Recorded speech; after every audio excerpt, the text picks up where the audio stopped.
senhores telespectadores, já viram que eu lhes estou a falar junto de um retrato.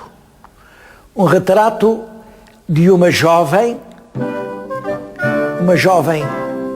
bonita, pode ser uma mulher de 20 anos, provavelmente teria um pouco mais, podia ter 23 ou 24. Ainda não disse o nome, chama-se Isabel, era filha do rei de Portugal, Dom Manuel I, o grande rei dos descobrimentos, o grande rei da Índia, do Brasil. Era um rei muito rico, muito rico. E reparem que ela tem riquíssimas joias, tem aqui uma gargantilha que é uma coisa maravilhosa. E veio a casar com o mais poderoso príncipe do seu tempo. De certo modo, ela casou com o homem que era quem mandava na Europa, era o imperador. Portanto, esta é a famosa Dona Isabel, imperatriz, casada com Carlos V. É um retrato tirado natural, portanto, ela devia ser realmente assim. Está no Museu das Janelas Verdes, onde eu estou agora a falar, por amável permissão da direção, permitiram vir aqui fazer este retrato, e eu não queria deixar de fazer um comentário. Este museu é o mais importante museu de todo o nosso país. Está aqui representada praticamente toda a história de Portugal, desde o século XV até ao século XIX. Reparem, XV, está lá o Dom João I, estão os famosíssimos painéis, e ainda hoje se discute quem é que está lá representado. Depois é todo o século XVII, o século soturno, o século de um céu sem luz, é todo o galã do século XVIII, é ainda a primeira pintura do século XIX, está aqui tudo, estão os príncipes, estão os quadros, estão as paisagens, estão as cidades. É impossível saber alguma história de Portugal sem vir muitas vezes aqui. Pois bem, o ano passado o museu foi visitado por cerca de 70 mil pessoas. Só que dessas 70 mil, 40 mil eram estrangeiros. Estrangeiros que, em Espanha, na Alemanha, nos Países Baixos, na Itália, na França, na Flandres, ouviram falar nas maravilhas que aqui se guardam e vieram a Portugal para poder ver este museu. 40 mil. E só 30 mil é que eram portugueses. E estes números a mim confrangem-me, porque é que os portugueses não vão ver o seu principal museu?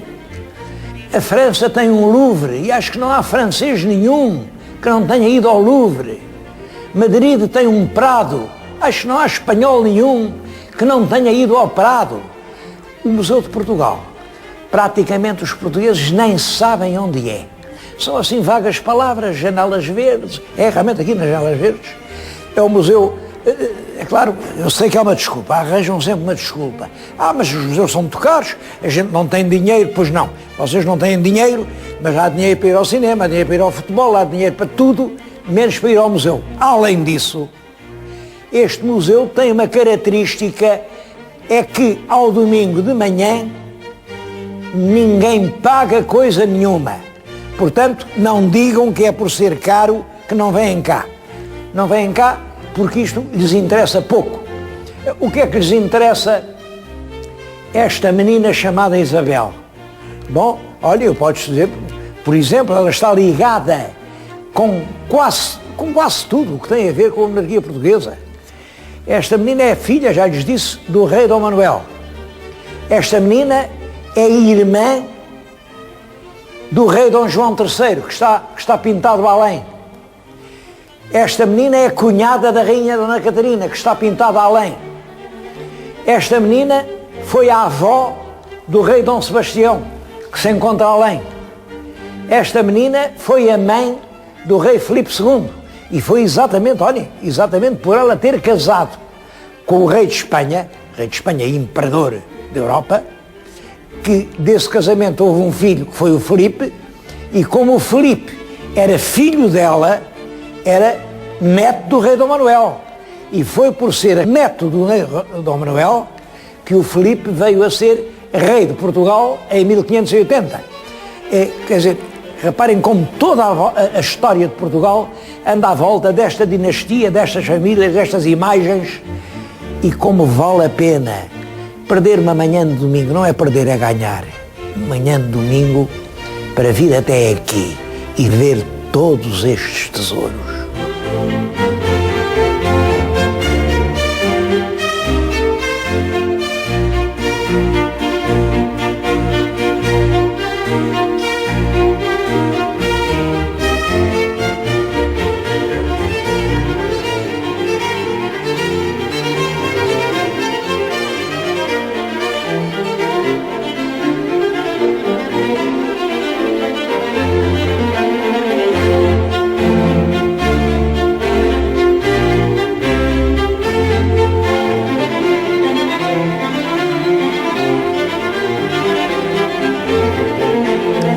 A infanta Dona Isabel nasceu em Lisboa no ano de 1503. Este ano é importante porque 1503 o rei é Dom Manuel, as coisas em Portugal correm muito bem, estabeleceu-se um clima de paz interna, os nossos navios já voltam em cada ano da Índia carregados de especiarias, parece que Portugal vai finalmente ser um país muito rico. E o rei tem para aquela menina um grande projeto. Pensa casá-la nem mais nem menos que com o grande Carlos V. Carlos V é praticamente o senhor da Europa, o mais ilustre príncipe da cristandade.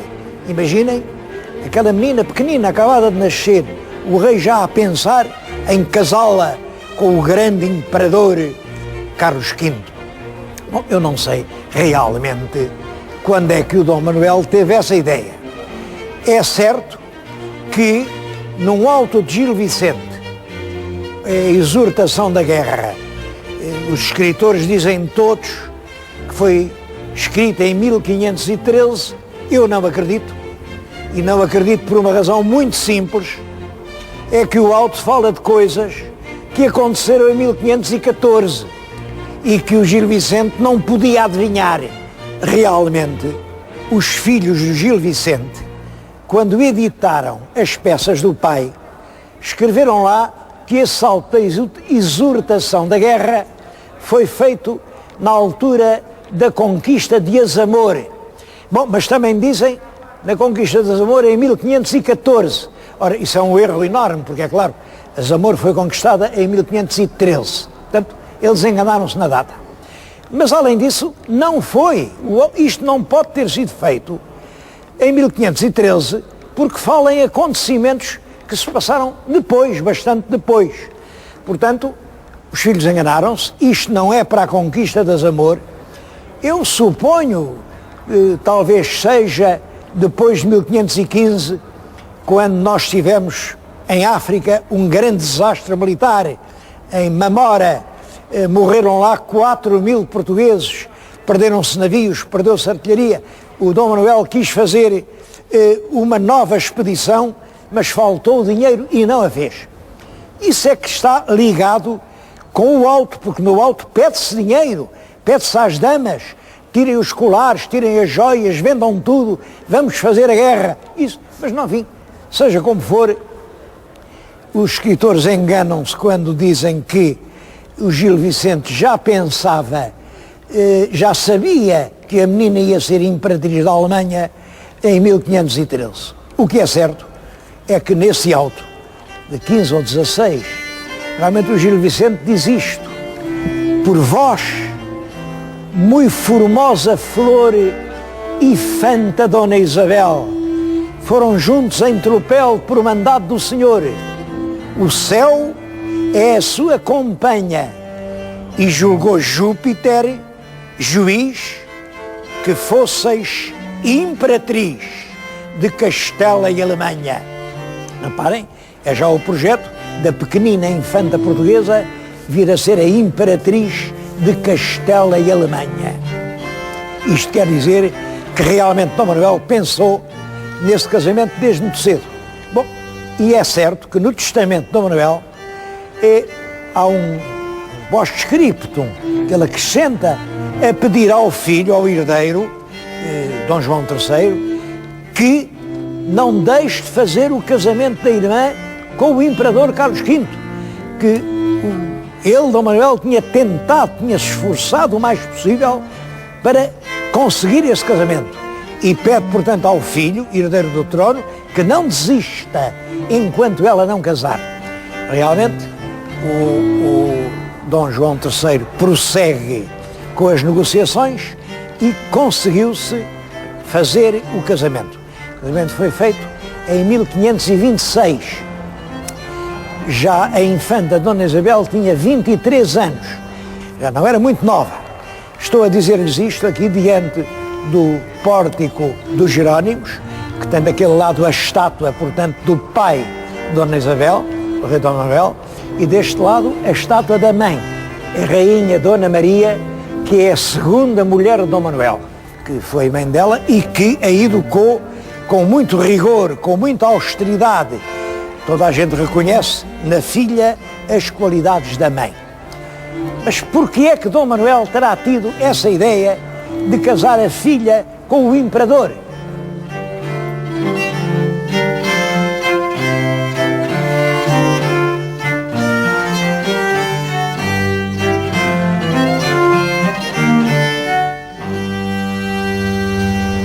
Para compreender as razões do rei Dom Manuel, devemos ter presente isto. A Península Ibérica estava então a atravessar um fortíssimo movimento para a unificação política. Bom, a Península Antiga, a Península do século XII, estava dividida em vários reinos. Havia Leão, Castela, Navarra, Aragão, Granada, Portugal, 6 reinos. Ora bem, desses 6, 5 já estavam unidos. Só faltava Portugal. Como é que se podia defender a independência de Portugal?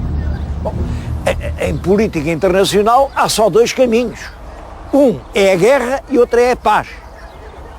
E realmente o rei Dom Afonso V tentou o caminho da guerra, fez a guerra e perdeu-a.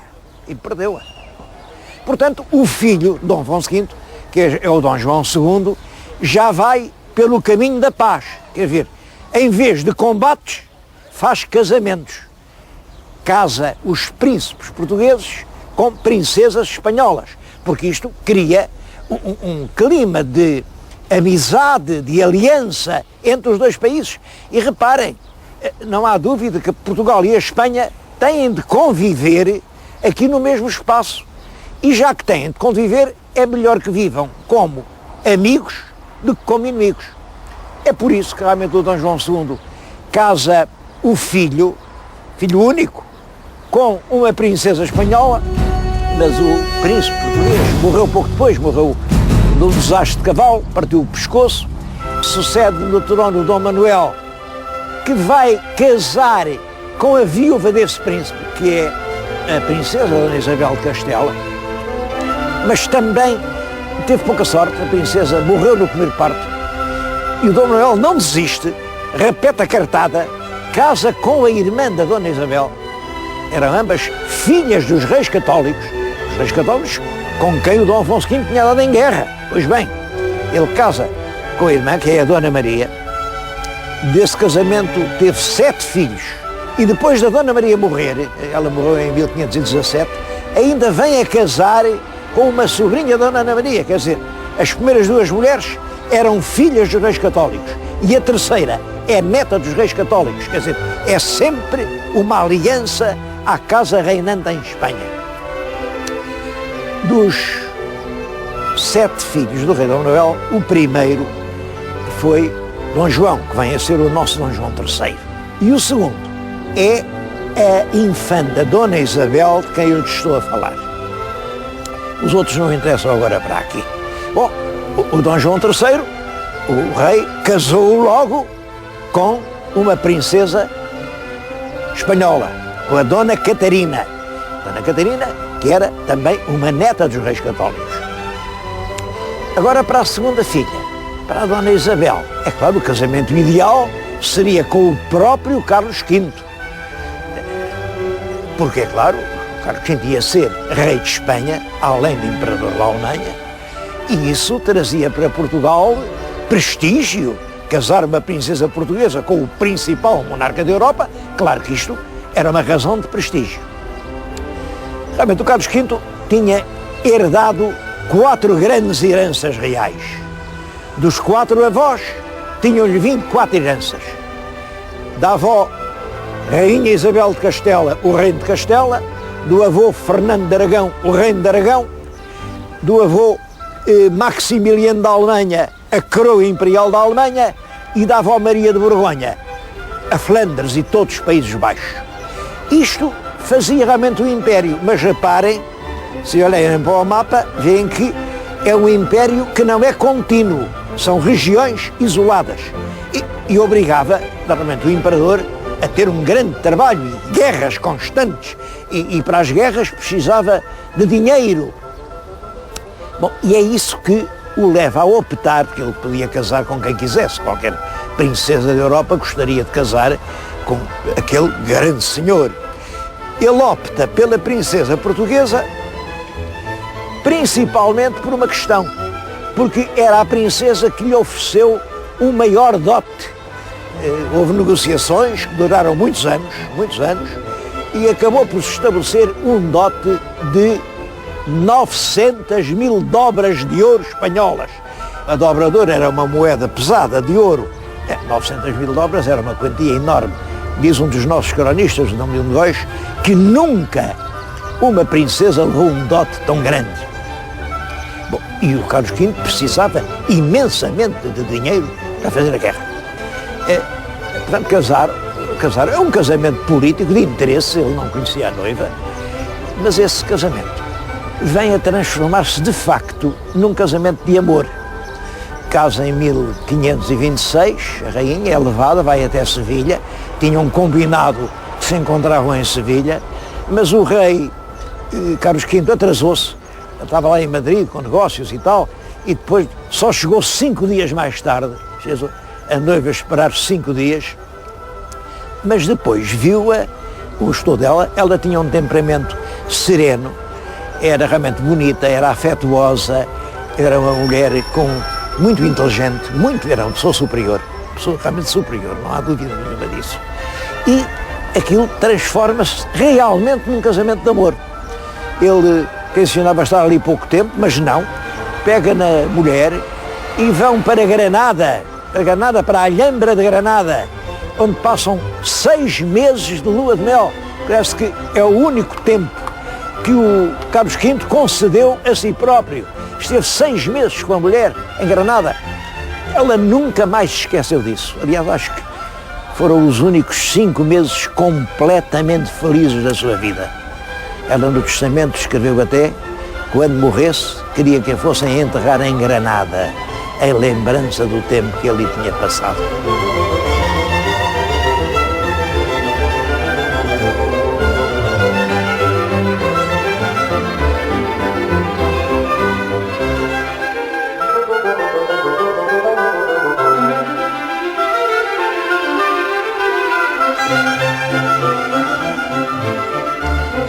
Mas esse tempo de amor não podia durar muito.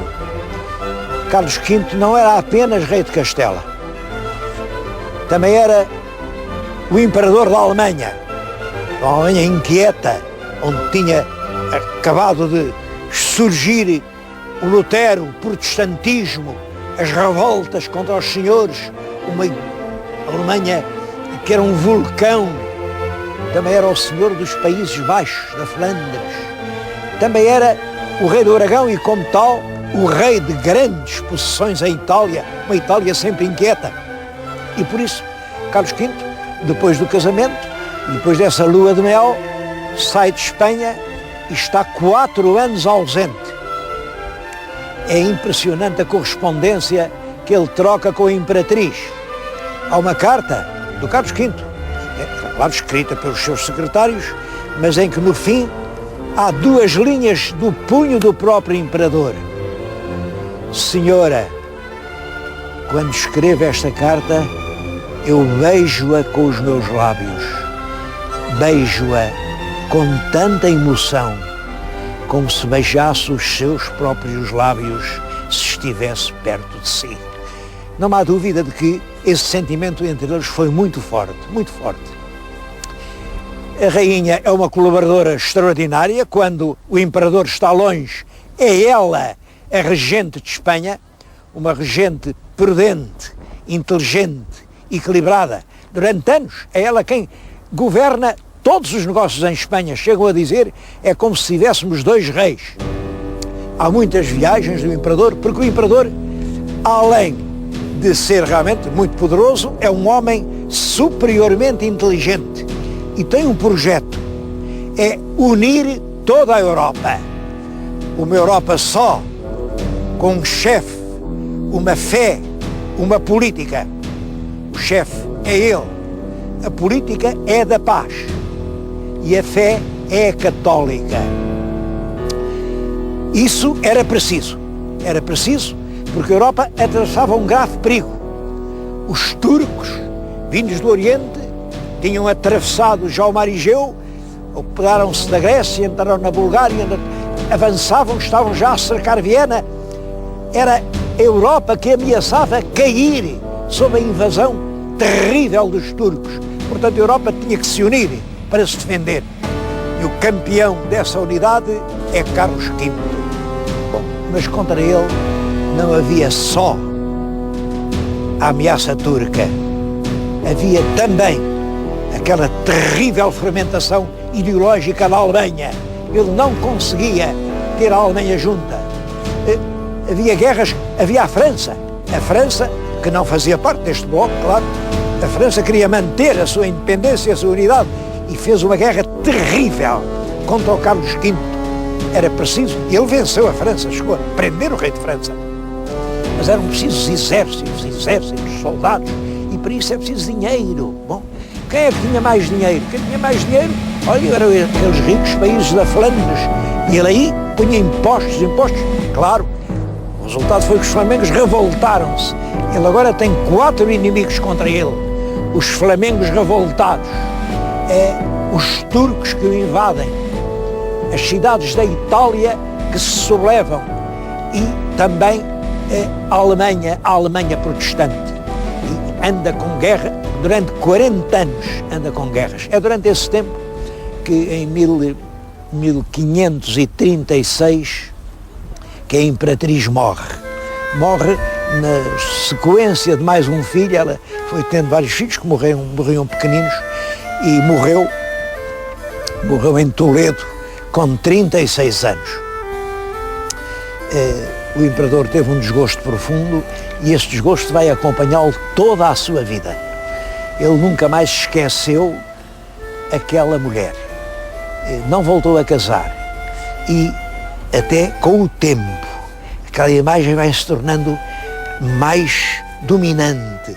4 anos depois dela morrer, ele chama um grande pintor, o Tiziano, e pede-lhe que lhe pinte um retrato da imperatriz.